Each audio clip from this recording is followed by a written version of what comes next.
Press the bell icon on YouTube and don't miss another update. We're in conversation with Lakshmi Iyer, the author, and Niloufer Wadia, the illustrator of the children's book, Why Is My Hair Curly?, published by Red Panda, the children's imprint of Westland Books, an Amazon company. So let's start with you, Lakshmi. Hi, everybody. Hi. So the title, Why Is My Hair Curly? I mean, first of all, how did you come up with that? I have to be honest here. That was all Vidhi, the editor I was working with. The initial title I had was Avantika Gets a Haircut.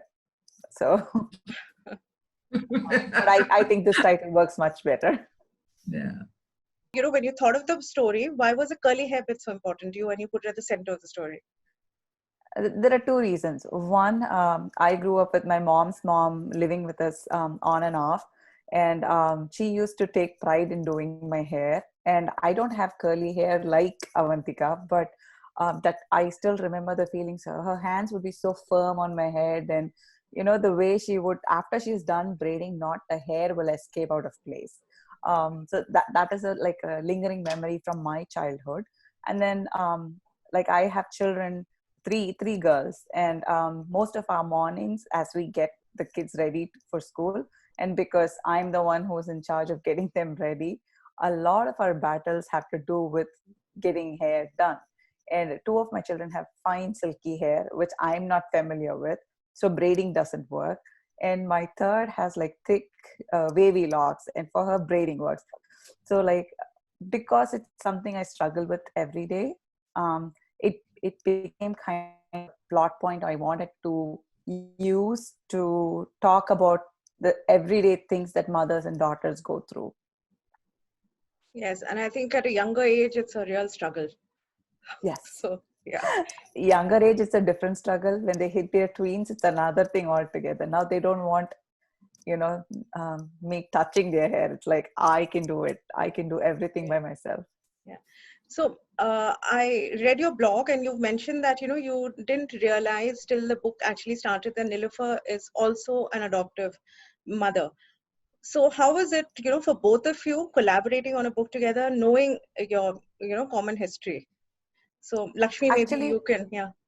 Yeah, so the thing is, I only got to know about that fact after, it's an interesting twist because the initial proposal that I pitched and then the first version of the book that I worked on, adoption was kind of incidental. I wanted to make it the main plot point, but we weren't sure because it's the age group 8 to 12, you know, how much of complexity I could bring into the story.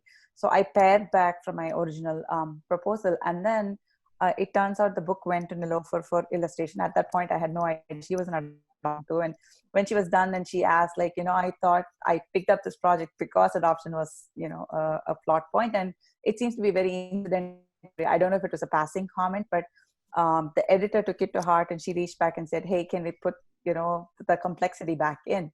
So then I went back and worked on it like for the next 2 months, and then we kind of brought it back to what I originally wanted to do. So thank you, Niloufer, for that. But it, like, once I knew Niloufer had illustrated, and I absolutely loved the illustration. She literally breathed life into Avantika and Radha, and like every little character. Saraswati Party is my favorite. And so I really wanted to get to know her. So then I reached out to the editor and got her contact number, and I, you know, called and we caught up. And there's so much more resonance now that I could put a face, like a voice, and, you know, everything to the person who breathed life into the book. So it's been an incredible experience that way. And Niloufer, what about you? You took on the project, you're saying, because it was a story about I would have taken it on anyway, I suppose. Vidhi, I had worked with Vidhi when she was at Scholastic, and it was a very pleasant experience. So when she reached out to me for the book, and then I also saw in her note that it was about adoption, I was very excited. Then it actually took almost another month before I actually saw the draft. And to be honest, at first I was quite disappointed because my reaction to it was, oh, I was hoping there would be more about adoption. My daughter is now, she'll be 14 at the end of the month. And I'm always wanting to see what whether other children are reacting the same way, what are our experiences, things like that. Not that I knew that Lakshmi had adopted children, but what would come out of that story. And also, obviously, when I'm reading it, I'm thinking of what she would think when she reads it at a later point, you know. So I just didn't think there was enough adoption. And I just might have mentioned it in passing to Vidhi. And then, of course, I mean, that's really none of my business as the illustrator. So I just got into it and started doing the sketches. Then at a later point, when I was almost finishing, Vidhi said, do you have any other points? Would you like to put down, since you mentioned about the adoption? Is there any other thing that comes to mind?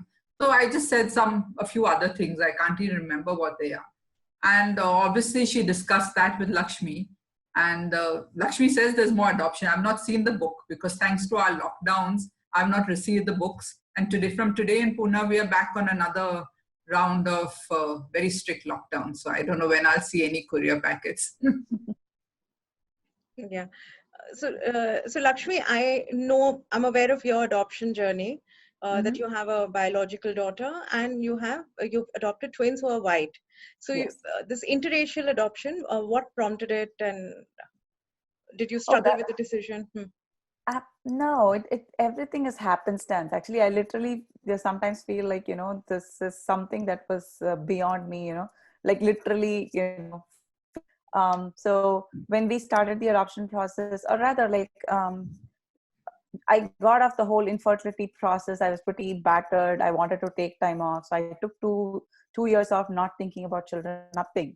So then mentally, when I was ready for adoption, the first place I started was looking at international adoption from India. Obviously, my husband and I, we are both Indians, and we wanted, to adopt from the country that. Yeah, and you're based in the US, near Philadelphia, you said, right? Yes, absolutely. Yeah.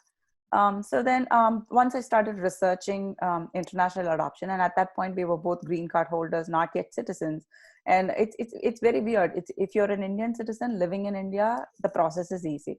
If you are US citizens, you can still adopt from India. But if you're in that limbo land where you're a permanent resident of another, kind of go to the back of the list. And it was like pretty much 4-year wait at that point. At that point, I was 34. I wasn't willing until I was 40 to be a mother. So then I said, okay, you know what, let's look at domestic adoption. And I have friends who are brown, who are either biracial or Hispanic. And so that's where we started. So then, we were going through the process, and my father-in-law was very critical to the process. So when we first told him, hey, look, we said they're looking for brown children, so it'll be probably Hispanic or biracial. And he was like, I'm going to just say this in Tamil. குழந்தை என்ன கலரா இருந்தா என்ன, பச்சை கருப்பு மஞ்சள்னு உங்காத்துக்கு வந்தா அது உன் குழந்தை. So take out the color requirement was his mandate. So then I went back to the adoption agency and said, we removed the race requirement. But then, like, through the whole process, every time we were matched, and we were matched, and the whole process here works this way. So like when a woman is pregnant and knows ahead of time that she will not be able to take care of the child, she reaches out to an agency, and then the adoptive parents also reach out to the same agency, and there's like literally like arranged marriage. So they match you, and we had like 3 such matches that failed. So I gave up on adoption also. And then literally after I gave up, 3 weeks later, I get a call from a different state, from a different agency I had worked with on a failed adoption. And turns out they had like twins. So see, when the lady called, she said, oh, I have a mother who's willing to place twins. Are you interested? And I said, obviously. And then we never spoke about race consciously. One of the last questions after I hung up, or just before I hung up, was like, what race are the children? And she's like, white. And for some reason, that was extremely scary to me. I was mentally prepared to raise Black children. I was mentally prepared to raise brown children. It was this big unknown. So it's been a very fascinating journey. Yeah, but I can understand. Yeah. But what are your challenges, let's say? Not many, really. So most of the challenges start out being, is this adoption? Is this parenting? 90% of the time it's parenting and not adoption. And then like the 10% of the time, it truly is adoption trauma. And those things, I think, like, like every other new parent, when you hit a roadblock, when you hit a challenge, you figure out ways to mobilize, to get the resources you need, to get the help your children need. So for me, the parenting part hasn't been very different, parenting my adopted children versus parenting my biological child. The difference where like the things I would like to spotlight is with my older two, we have an open adoption in which, like, I'm the mother is very much in their life, so they have constant access. They Yes, have you've even mentioned her in your dedication, I saw. Yeah. yeah, so the thing is, the children chat with her on kids messenger. She visits us, we visit her. And with the birth father side, it's still a little more slower going. We haven't met him yet, but he's also involved and he's very open to questions and everything.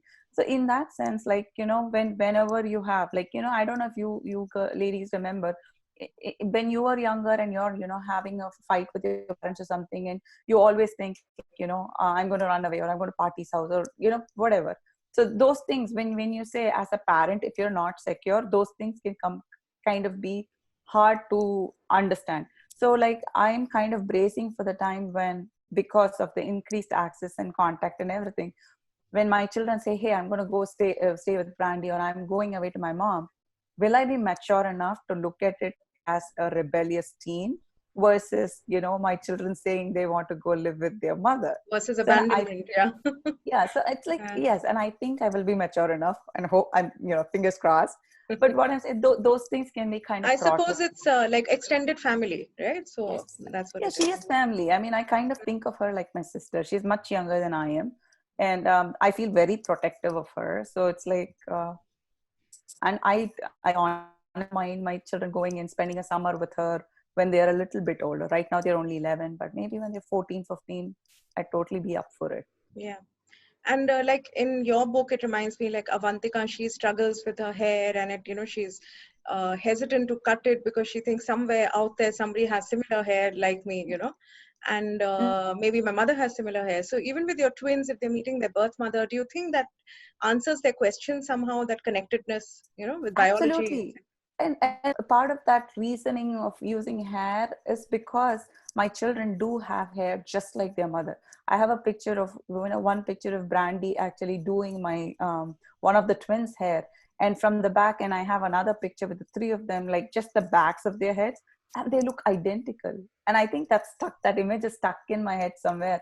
And that's the seed, where children need to know where they come from. And very often my oldest, Anjali, she'll always ask, like, maybe Corey uncle is like this, or Alan uncle is like this, or she'll always make that connection to somebody in her birth family who either does things like her, or has tastes similar to hers. She's very artistic, she's left-handed, and one of her uncles is left-handed. So she draws comfort in the fact that she knows somebody, or she got that trait from someone. It's not a phantom thing, because none of us in our family is left-handed. So It's a for natural her, curiosity. Yeah. yeah, and the feeling of connectedness, right? So when we keep saying, hey, you were born from my heart, or whatever, right? Children shouldn't feel like zombies. They need to feel, or be able to trace their heritage to some place, to know that they are just as biological as the other children. They didn't jump out of somewhere. They came out of a mother's tummy. They came from a family that has people like them. That's the thing. Personality is another big thing. So children have personalities very similar to their mother.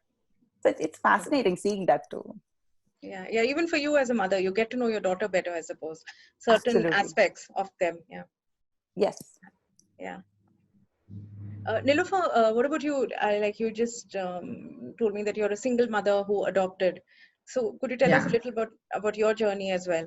I had decided in my early 20s that I wanted to adopt, which was strange. Actually, I'm a Parsi, for example. Okay, so we have different laws. And for example, a Parsi cannot adopt, or at least if they adopt, the child is always, you're always a guardian, not a parent. Okay. Now, of course, there is the JJ law, which overrides all that. So I do become a parent, but otherwise I would have stayed a guardian till she was 18. Anyway, so I remember clearly being in a family function or in a wedding or something, and someone pointed out a lady to who we knew to me and said, "Oh, you know who that is, right?" And that one next to her is her daughter. She's adopted her. And I remember thinking very clearly at that time, I must have been just 23 or 24, that, oh, Parsis also can adopt and single women can also adopt. Now, I don't know where I must have started the thought, but that's a very clear thought. I didn't adopt till I was 39.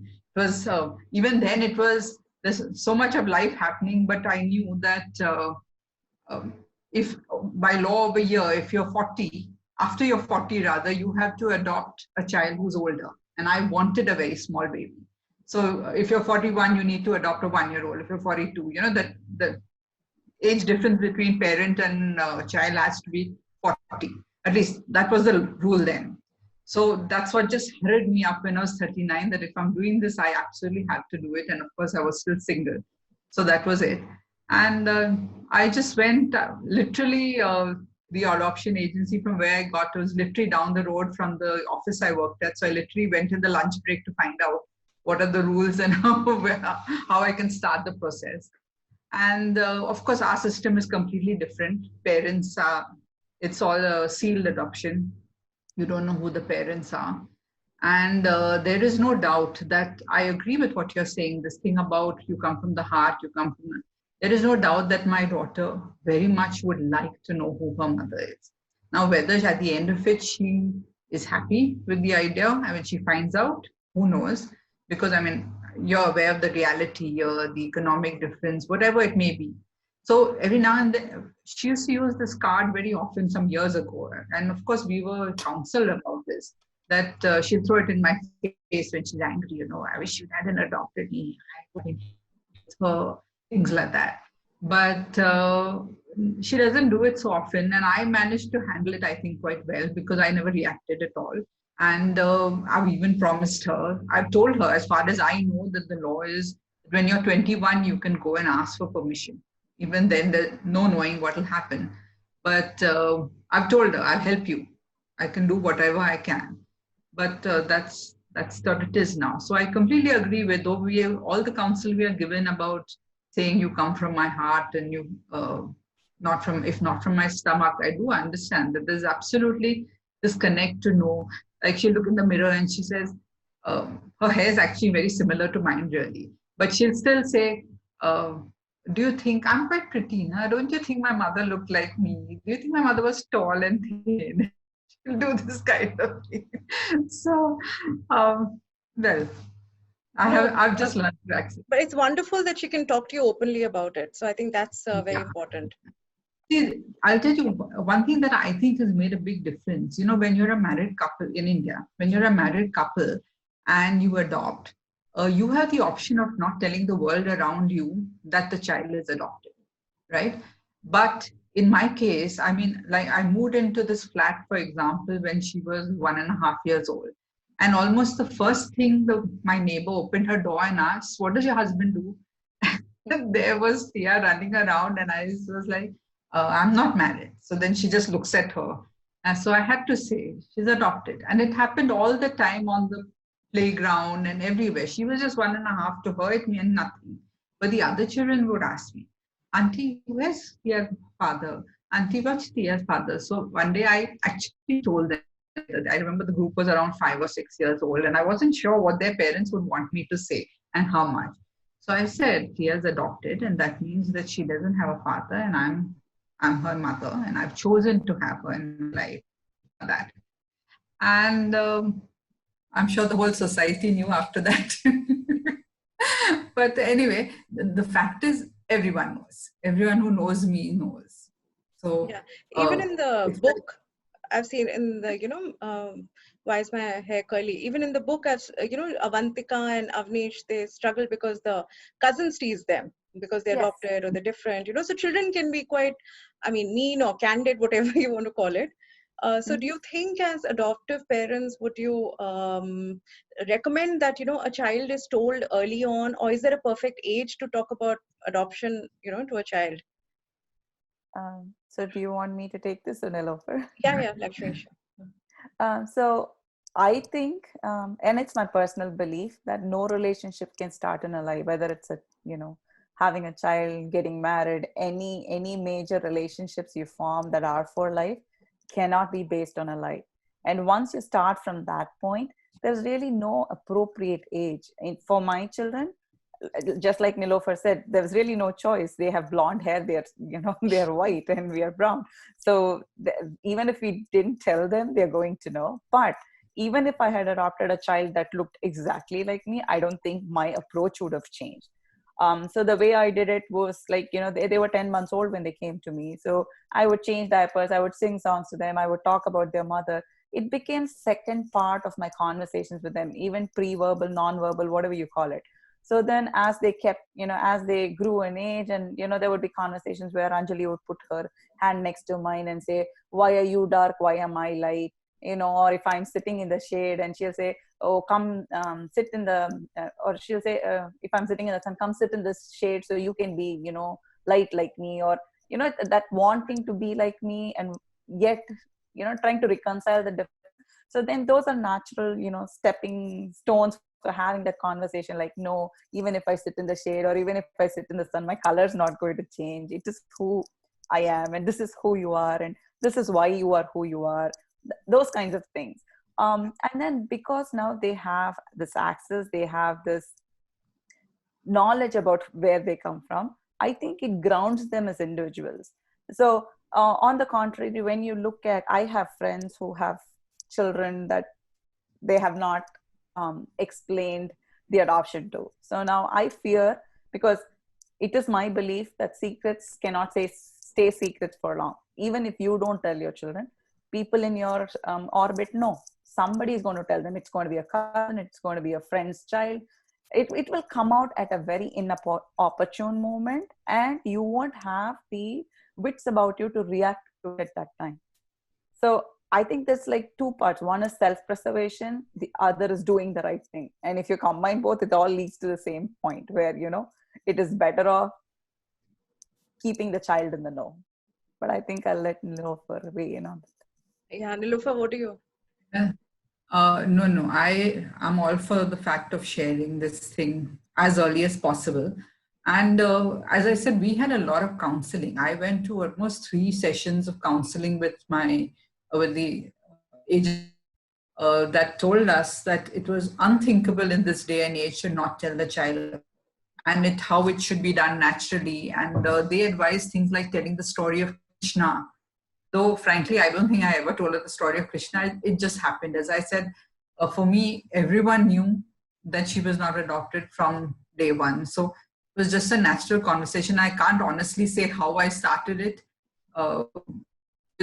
Sometimes I would take the trouble to say, oh, come here, my sweet adopted baby, just that she heard the word from me.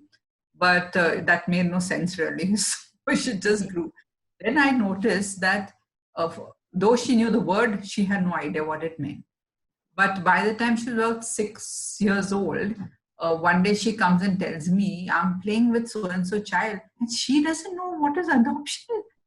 So I was like, yeah, not everybody knows what's adoption. I also noticed she started playing it as a card in school. For example, the very typical thing, which I think is actually in this day and age should stop, write about your family, or fill your form with your mother's name and your father's name. And so the teacher called her and asked her, why haven't you filled your father's name, Tia? And she said, I don't have a father. But she had her explanation very pat. My mother went to BSSK and brought me from there, and I only have a mother and I'm adopted. And I've come from her heart. That was her spiel. So I think the teacher was so blown away, she gave a kiss and fine, go sit down again. She learned very quickly then that it made her special to other people as well. So for a little while, I think she was using it, because one day she tells me, the teachers told us to write a composition, Marathi told us to write a composition about our fathers. And I went and told her, I can't do it because I don't have a father. I said, but you like to make up, right? I mean, there's other times when she's written a composition saying my father is Shah Rukh Khan and my mother is Deepika Padukone and things like that. So why couldn't you just write your composition without getting into it? But she liked using it. There's no doubt about it. Now again, as she's older, she doesn't like to talk about it. If somebody is considering adoption, do you have any message for them? Should they go in for it? What are the questions they should ask themselves before deciding? And would you recommend it, of course? So yeah, I'll take this first, but yeah, my views on adoption have changed over the 10 years I've been an adoptive parent. So I do on average field about 2 to 3 calls a month from hopeful adoptive parents, and these are the things I tell them. Examine where that urge to adopt comes from. If you have a child and you think you're saving a child from a different destiny, if you're going into it with a savior mentality, stop right there, because all you're capable of offering is a different life to the child, not necessarily a better life. So keep that in mind, and then center the adoption around the child. And when I say that, what I mean is, even before you start the process to adopt, go hunt up, read up on adoption, read up on adoption trauma, follow adoptee blogs, follow birth mother blogs. These will give you perspectives from the other side. So when you walk into it, you are not doing anybody a favor. You're only adopting because you want to become a parent. That should be the only criteria. And then always remember that adoption begins with trauma. You're separating. I'm not saying you, as in separation is the root cause. Your family is being created. A child is being ripped from its birth culture, birth heritage, birth family, and placed into a completely alien family. Yes, for you, it is a moment of great joy, but for that child, that moment actually marks the point when they were ripped off from their family. And unless you remember that, you cannot center the child. So, and I think for most people, it's a hard truth to hear, because when they start the process, especially right off of infertility, they want to hear hopeful words. They want to hear that, hey, yes, go for it. It worked out amazingly for me. Yes, I'm very happy I'm a parent through adoption. But if I were to go back 10 years in time, would I do it again? Maybe. Yes, but I would also have prepared myself for special needs. Most children, when they come to you from through adoption, because of trauma, they have, this is just anecdotal, I'm not a specialist, but most people I see raise children who have either ADHD, have some sort of sensory issues, have attachment issues. And these are just not words I'm throwing around. These impact your everyday life. Children struggle with organization. They struggle with executive functioning. So, and unless you come into it as an informed parent, you cannot do well by your children. So my advice to hopeful adoptive parents would be that do your research, read up, mentally prepare yourself, open your mind to the fact that you could be raising a special needs child, and not all special needs are visible. So that's all I have to say. Yeah, and keep the child at the center. That's yeah. Exactly. Absolutely. Yeah. Niloufer, what advice do you have? I do agree with what Lakshmi is saying, though I haven't thought it out so coherently. But I wouldn't change anything, and I think anyone who wants to should go ahead. But definitely, they need to know why they're doing it. And I've been very lucky. I've always gotten a positive response from other people, but I know that it can be very difficult for other people. Everyone in your family needs to be on the same side. That is very important. If you have in-laws or cousins or anyone in your family who doesn't treat it well, it can be quite traumatic. I'm sure it can be traumatic. Are there any 2 adopted nieces and 1 adopted nephew. So we have a lot of children in our family. So touch wood, things are good there. But otherwise, I'm sure it will be tough. Yeah. Are there any resources that you consciously have built up, that you can reach out to, or even your children, if they have questions, they can reach out to maybe other adoptive parents or any community? Yeah, there's quite a few actually. And I have a secret group on Facebook that I moderate. We have about 20 families there. There's tons of groups, like if you're active on social media, you can always reach out or form your own group.